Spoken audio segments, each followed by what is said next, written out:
such a great moment I chose for showing you Soviet Union apartments, because it's no electricity here, no generators, no EcoFlow, no anything. So I'm using my phone to show you everything inside. Let's start with what most Ukrainians actually live in, Soviet-era housing. These buildings were constructed from the 1950s through the 1980s, all across the Soviet Union. They're called khrushchevkas, brezhnevkas, or stalinkas, depending on when they were built. The main idea of that government was simple: house as many people as possible, as quickly as possible. So you get these massive residential blocks, 9 floors, dozens of apartments, and they are everywhere. About maybe 70–80% of Ukrainians still live in apartments like this. Not because we love Soviet architecture, but because this is what we inherited.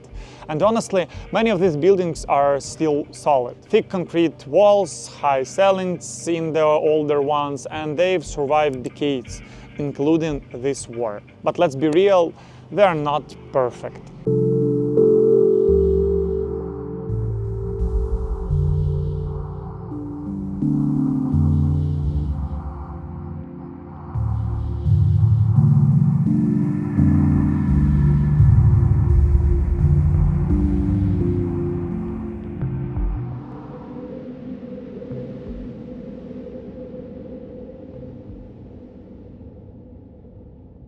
What is it actually like living here? First, the condition. These buildings are 40, 50, sometimes it's 70 years old. The infrastructure is aging. Pipes need replacing, elevators break down, facades need repairs. And here the thing, maintenance is up to the residents. In Ukraine, we have 3 main systems for managing apartment buildings like this. First one is OSBB. That's like homeowners associations. Residents create a non-profit organization, elect a board, and manage the building themselves. They choose contractors, control budgets, decide on repairs, select utility providers. It's the most proactive option, but it requires active participations from owners. And it's maybe in the middle segment the best option. Next one is management companies, private or municipal companies that handle everything for you. Repairs, cleaning, utilities, elevator maintenance. You sign a contract, pay monthly fees, and they do the work. If they don't perform well, you always can switch to another company. It's more expensive than OSBB, and I suppose that if you don't want to be into your problem, that's a great option. Municipal enterprise. In some areas, local governments still manage buildings directly. They provide basic services, handle emergency repairs, maintain infrastructure in older buildings. Less flexible, but it works. And nevertheless, it's the cheapest option for homeowners.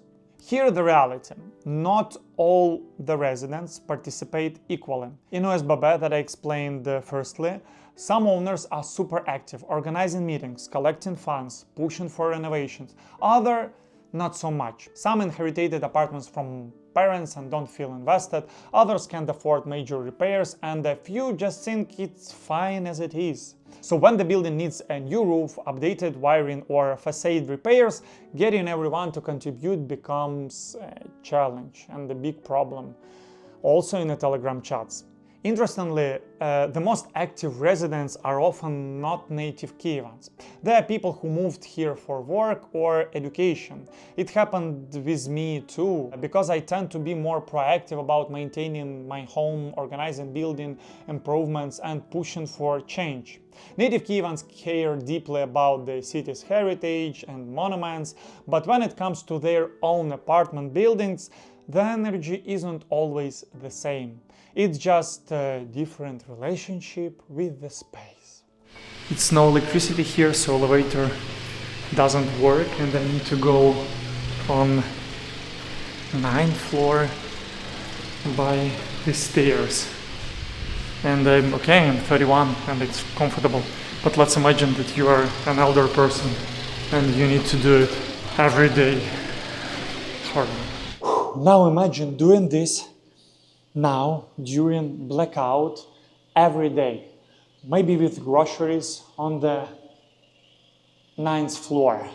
Welcome to winter in Ukraine. Since the war started, we have had rolling blackouts, at first from a few days till a week or two, then sometimes 4 hours, sometimes all day.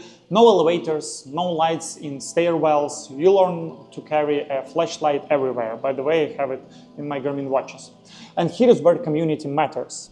Every building has a Telegram or Viber chat now. People share updates when the power's back, which floors have water, who needs help carrying things upstairs.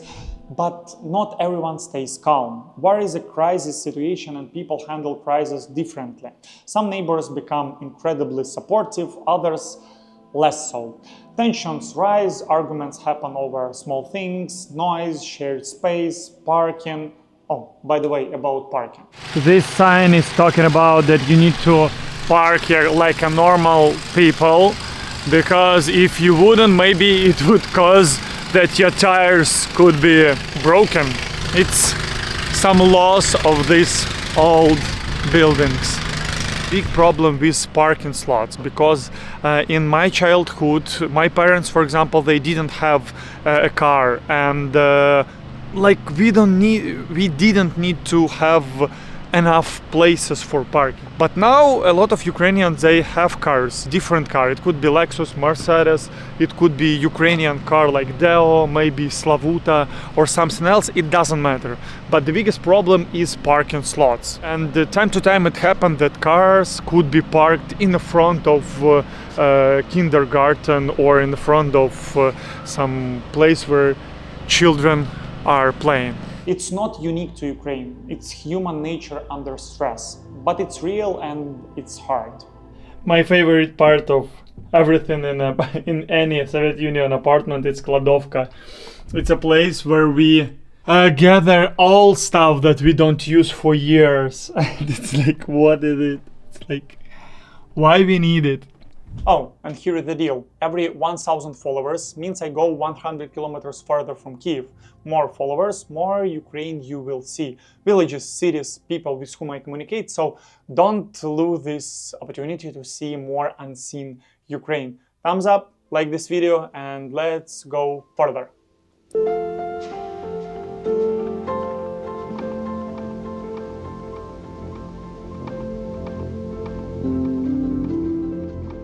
Okay, let's talk about money. A 2-room apartment, that's a 1-bedroom in US term, in a building like this, in a decent Kyiv neighborhood, around $50,000 to $80,000 to buy. A 3-room, or you call it 2-bedroom, it's from $80,000 to $130,000, depending on the area and condition. About renting, expect $300 to $600 per month for a renovated 2-room apartment in a normal district. Always depends on district. For many Ukrainians, these apartments are inherited. Parents pass them to children, grandparents to grandchildren, so people aren't always buying, they are just living in what the family already owns. That's why some residents don't feel urgency about renovations. It's not an investment property, it's just home. But if you're moving to Kyiv and renting or buying, Soviet era housing is the most affordable option, especially if you're okay with doing some interior updates yourself.